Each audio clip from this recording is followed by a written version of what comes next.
Hello everyone, welcome back to my channel study with Ishu. This is me Ishmeet Kaur. तो बच्चों, आज मैं आपके लिए लेकर आई हूँ chapter number 7, weather, climate and adaptation of animals to climate. इस चैप्टर की मैं आपको पूरी एक्सप्लेनेशन देने वाली हूँ। और अगर अभी तक आपने चैनल को सब्सक्राइब नहीं करा है तो जल्दी से कर दीजिए सब्सक्राइब और बेल आइकन को भी प्रेस कर दीजिए लेटेस्ट अपडेट्स के लिए। तो आज मैं आपके लिए लेकर आई हूँ साइंस क्लास 7th बुक का आपका चैप्टर नंबर 7। चलिए बच्चों, चैप्टर को करते हैं स्टार्ट।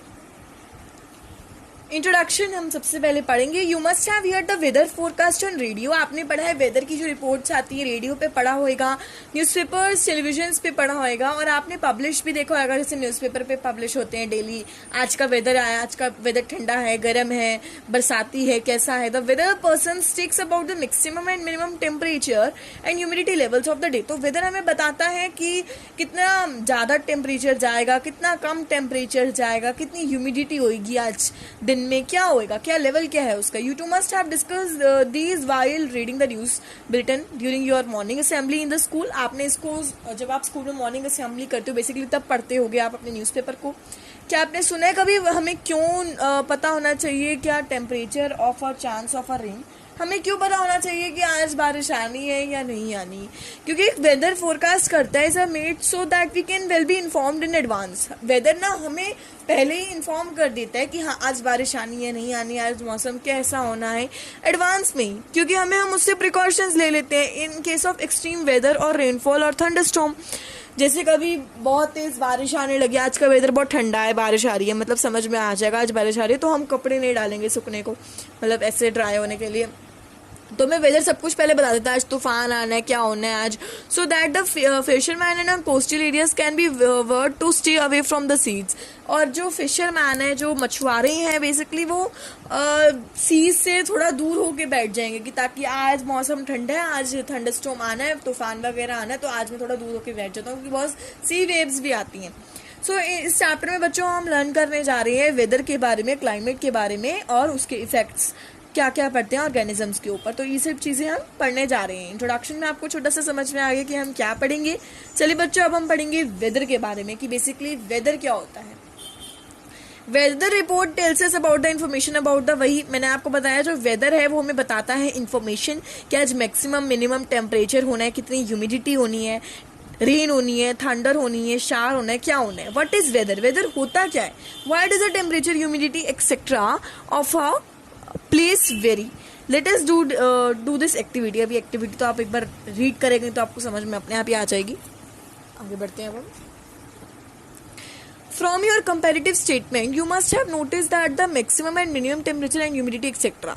अब आप few degree percentage डेली देखते हो। The weather of a place can change an hour to next hour। जो weather है ना वो घंटे ब घंटे बदलता रहता है।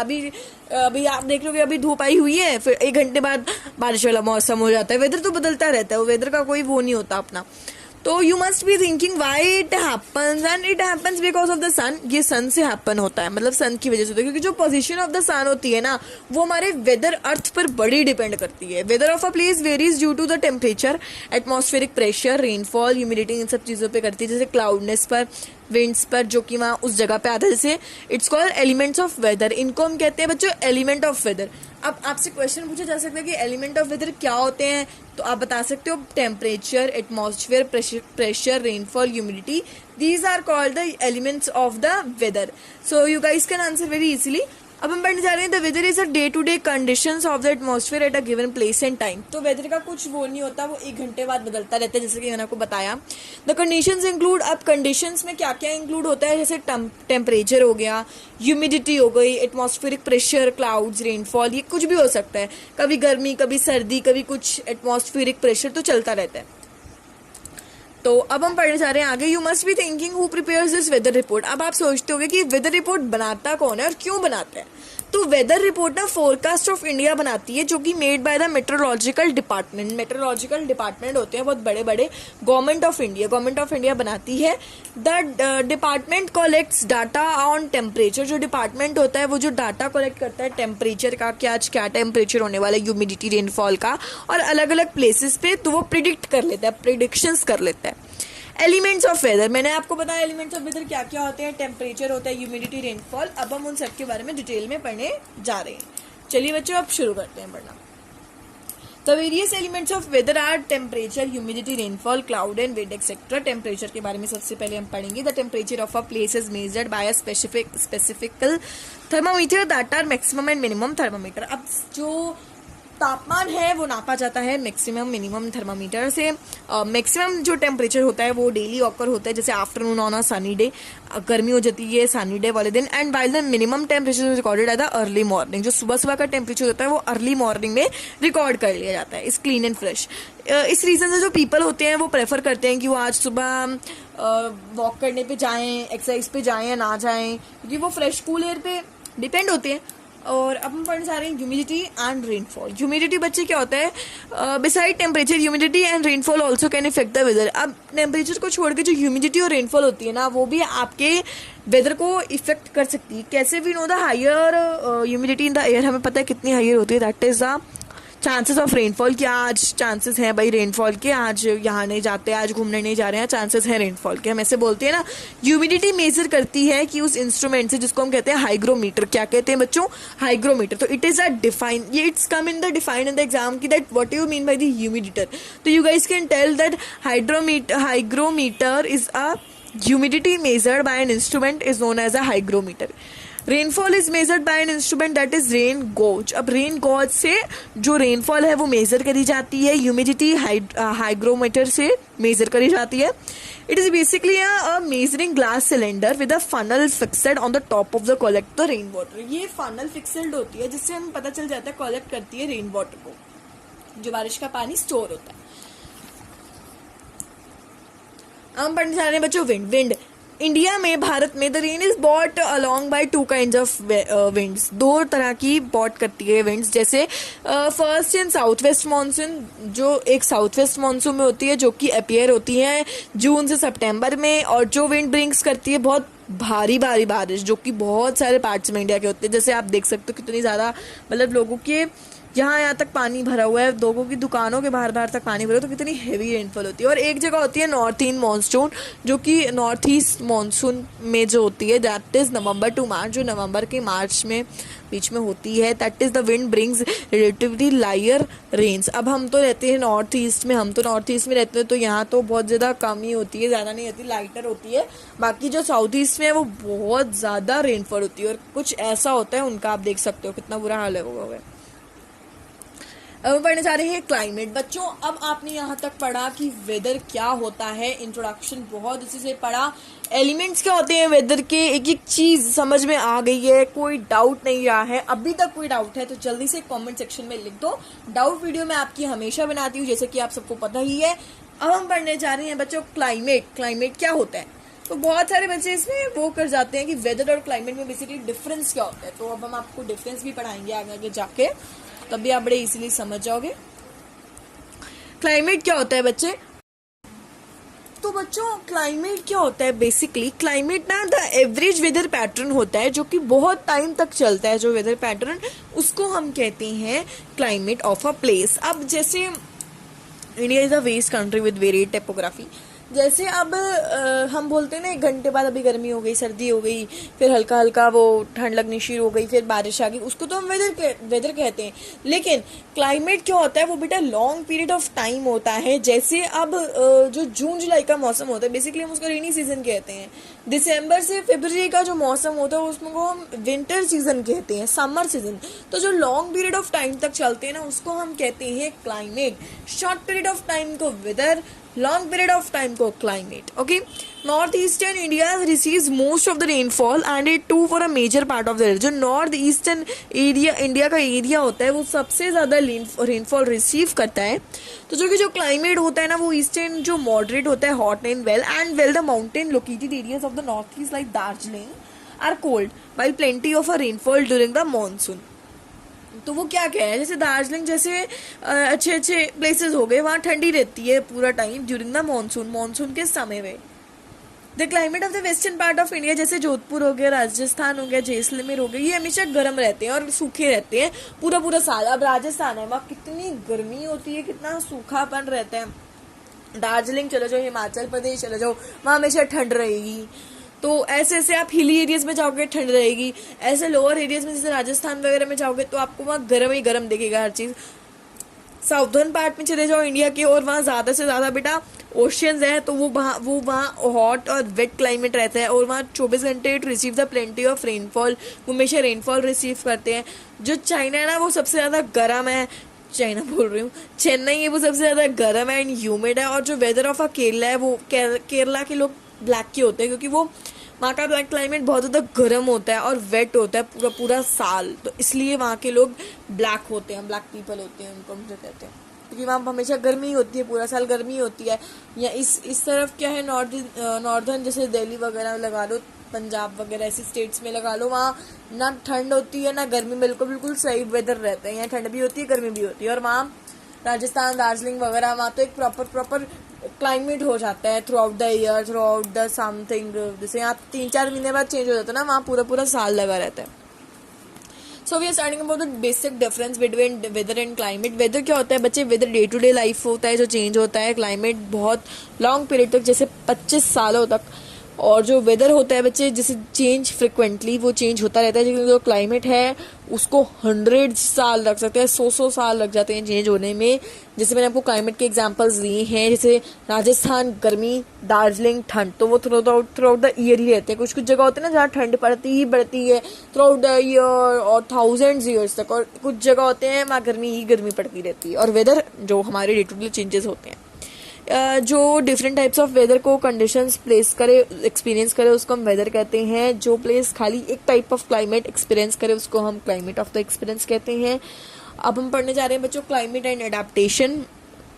Basically climate of a place हमें हमारा इन्फ्लुएंस बहुत पड़ता है एनिमल्स पर, एनिमल्स पे, प्लांट्स पे बहुत ज़्यादा उस जगह का डिफरेंस पड़ता है।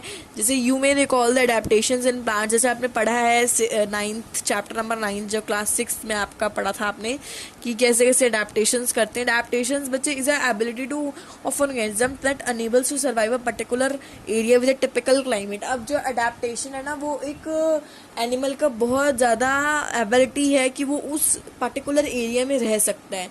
तो जैसे जियोग्राफिकल कंडीशन, एक ही कंडीशन में ठंड है तो ठंड में रहना ही है through out the. In this lesson हम पढ़ने वाले हैं बच्चों, वी शैल सेलेक्ट 2 रीजन्स, हम 2 रीजन सिलेक्ट करेंगे ऑफ द वर्ल्ड के, that is extreme climatic condition, जैसे पोलर रीजन हो गया और ट्रॉपिकल रेन फॉरेस्ट हो गया। The country that belong to the polar region are, जो पोलर रीजन से कंट्री बिलोंग करती है जब मोस्टली ठंड रहती है, वो कौन कौन सी? कनाडा हो गया, ग्रीनलैंड हो गया, Iceland, Norway, Sweden, Finland, Alaska in the USA and the Siberian region of Russia. तो यहाँ मोस्टली ठंड रहती है, पोलर रीजन है ये।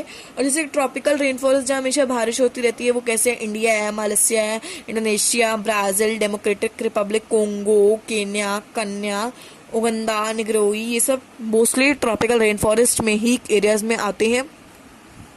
तो अब हम पढ़ने जा रहे हैं द पोलर रीजन के बारे में, दोनों के बारे में पढ़ेंगे हम। बेसिकली ट्रॉपिकल रेन फॉरेस्ट के बारे में पढ़ेंगे और पोलर रीजन के बारे में भी पढ़ेंगे। पोलर रीजन क्या होता है बच्चे? क्लाइमेटिक कंडीशन जो कि पोलर रीजन में बहुत ज़्यादा हार्श होती है। They have an extremely cold climate, वहाँ इतना ठंडा क्लाइमेट होता है ना, इतना ज़्यादा ठंडा, आप यहाँ देख ही सकते हो पिक्चर में। वहाँ का जो रीजन होता है वो पूरा पूरा स्नो से कवर होता है पूरा पूरा साल, मतलब कितना ठंड में रहना पड़ता है। और जो टेम्परेचर होता है वो -37 डिग्री सेल्सियस तक चला जाता है। और बहुत सारे एनिमल वहाँ पाए जाते हैं, जैसे पोलर बेयर्स हो गए, सील्स, पेंगुइन्स और अदर बर्ड्स वगैरह, फॉक्सेस, व्हेल्स वगैरह भी पाई जाती हैं। और वो कैसे हार्श क्लाइमेट में रहते हैं, एक्सट्रीम कोल्ड क्लाइमेटिक में रहते हैं, क्योंकि उनके एडेप्टेटिव फीचर्स हैं उसमें। तो हम पढ़ने जा रहे हैं बच्चों एडेप्टेबिलिटी इन पोलर बेयर। तो अब हम ये वाला टॉपिक पढ़ने जा रहे हैं। Polar bears have the following adaptive features, that is polar bears have a white fur, उनके पास white fur होते हैं। क्यों होते हैं? क्योंकि वो इजीली सर्वाइव कर सकते हैं और विजिबल रहे वो स्नो कवर्ड माउंटेन्स पे, कि ताकि जो स्नो, जो बहुत ज़्यादा स्नो, बहुत बर्फ़ से ढके हुए माउंटेन्स होते हैं, पहाड़ वगैरह होते हैं, वो उसमें विजिबल रहें और वो मर्ज कर सकें एक जगह से दूसरी जगह तक, और वो अपने आप को बचा सकें, दैट इज फ्रॉम एनिमीज, जो एनिमीज हैं दुश्मनों से बचा सकें। और they have thick layers of the fur, उनके जो फर होते हैं ना, ये चीज़ उन पे बहुत ज़्यादा थिक लेयर होती है, बहुत मोटे मोटे होते हैं। दैट इज कीप वार्म, उनको बहुत गर्म रखते हैं, कि इतने वो ठंडे क्लाइमेट में वो कैसे रह पाते हैं, वो उन फर्स की वजह से ही। They have a very strong sense of smell, उनके पास बहुत बड़ी सेंस ऑफ स्मेल होती है, which helps them to do catch their prey को कैच करने के लिए, इंसेक्ट्स वगैरह को कैच करने के लिए, दे have thick layers of fat under their skin. उनको स्किन के नीचे बहुत मोटा मोटा फैट होता है, चर्बी होती है। This adaptive features help to insulate their body from cold and keep them warm. इतने ठंड में रहने का वो उनको एक अडेप्टिव फीचर मिला है बाय नेचुरली कि वो वार्म रहते हैं अंदर से उन फर्स की हेल्प से। उनके पास लॉन्ग कर्व्ड शार्प क्लॉज होते हैं, ऐसे क्लॉज मतलब नाखून टाइप से होते हैं, और that enable them to walk on ice, जो उनको आइस पे चलने के लिए अनेबल करते हैं, जिस वजह से वो आइस पे चल पाते हैं। तो इतनी ठंडी कैसे चल पाते हैं, वो उन क्लॉव्स की वजह से चलते हैं। उनके पास बहुत लार्ज पावर्स होते हैं that helps them in to swimming as well as walking on the snow. वो स्नो पे स्विमिंग भी करते हैं, चलते भी हैं with the help of paws, with a long paws or wide paws you can say. They are wide good swimming and can remain under water for a long duration without breathing. और वो इतने अच्छे होते हैं polar bears, उनके इससे adaptive feature आया होता है कि वो पानी के अंदर रह सकते हैं बहुत टाइम तक, under remain water during a long time of without breathing, बिना सांस के। मतलब ये भी उनके अंदर एक अडेप्टिव फीचर है।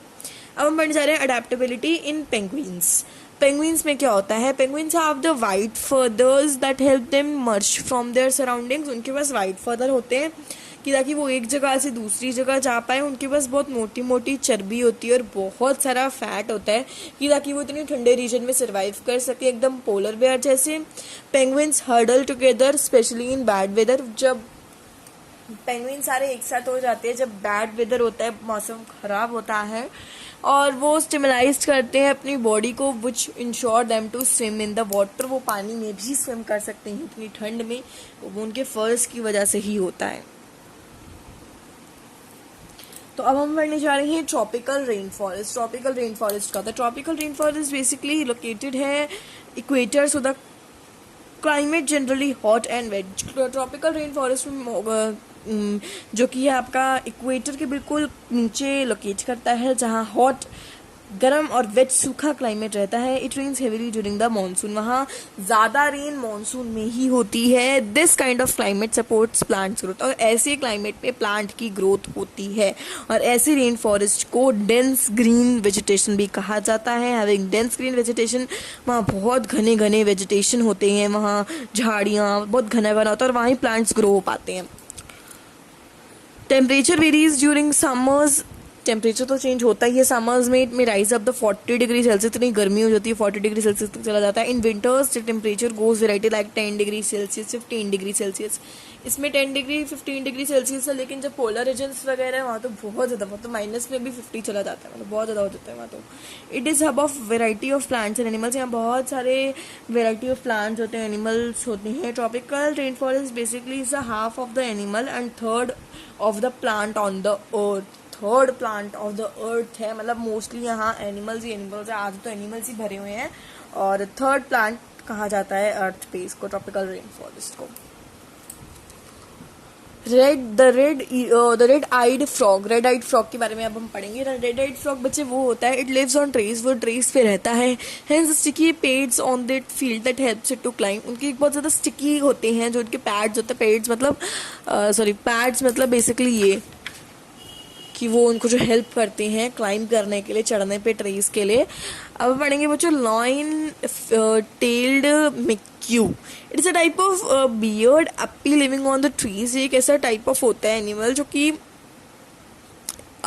ट्रीज पे रहता है और उसके पास सिल्वर वाइट सराउंडिंग होती है उसके सिर के आसपास, और वो जस्ट मेनली वो फ्रूट्स ही खाता है, सीड्स या फिर यंग लीव्स, स्टीम्स, फ्लावर्स, ये सब चीज़ें खाता है। और वो फीड करता है ऑन इंसेक्ट लिविंग जैसे बैक ऑफ ट्रीज, ये सब भी खाता है इंसेक्ट्स वगैरह। Since it gets it food and shelter from trees, उसको अपना खाना घर वगैरह ट्रीज से ही मिलता है और वो ज़्यादातर जो टाइम है अपना ट्रीज पर ही स्पेंड करता है।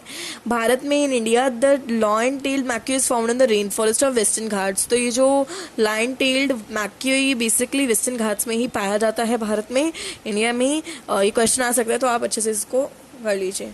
एनिमल्स जैसे लॉयंस, लेपर्ड एक्सेट्रा, इन सब का एडेप्टिव फीचर्स जो होते हैं वो डेंस फॉरेस्ट ही होता है। ये इनका अडेप्टिव फीचर्स डेंस फॉरेस्ट होते हैं। घने जंगलों में बेसिकली लॉयन, लेपर्ड वगैरह पाए जाते हैं और उनकी जो स्किन कलर होता है ना वो ही हेल्प करता है मर्ज करने के लिए, जैसे कैमोफ्लेजिंग वगैरह हो गए। This features help them in hunting as well as in hiding. उनको हंटिंग में भी मदद करता है और हाइडिंग में भी। एलिफेंट के बारे में हम पढ़ेंगे, which is our last topic. Elephant is another animal that is found in Indian rain forest. Elephant एक ऐसा अनदर एनिमल है जो कि इंडियन रेन फॉरेस्ट में बेसिकली पाया जाता है। It has a long trunk and it uses as a nose. उसके पास बहुत लंबी सी ट्रंक होती है जो नोज के लिए वो यूज़ करता है, ये देख रहे हो आप। It has just the trunk is also use for picking up the food. जो ट्रंक होती है उसके खाना उठाने के लिए काम आती है। और उसके पास पेयर ऑफ टक्स होते हैं जो कि मॉडिफाइड टीथ कहलाते हैं। टक्स जो होते हैं वो उसको हेल्प करते हैं बाक करने के लिए, ट्रीज चबाने के लिए ट्रीज को। And there are large ears, उसके बहुत लंबे लंबे कान होते हैं, आप देख सकते हो इधर। To hear even very soft sound, कि वो छोटी से छोटी आवाज़ सुन पाए, उसके इतने बड़े बड़े कान होते हैं। It also uses the ears as fans to keep itself cool. वो ईयर्स को इसलिए भी यूज़ करता है कि वो अपने आप को ठंडा रख सके इन द गर्मी में and humid climate the in the rain forest. जब वो ह्यूमिड का क्लाइमेट हो जाता है रेन फॉरेस्ट में, तो वो अपने आप को कूल रख सके इतनी गर्मी में भी। तो बच्चों, यहीं मैंने आपको चैप्टर कंप्लीट करा दिया। आपने इस चैप्टर में बहुत कुछ पढ़ा, वेदर के बारे में, क्लाइमेट के बारे में, और एलिमेंट्स क्या क्या होते हैं, हमने बहुत कुछ पढ़ा है, पोलर रीजन एक्सेट्रा।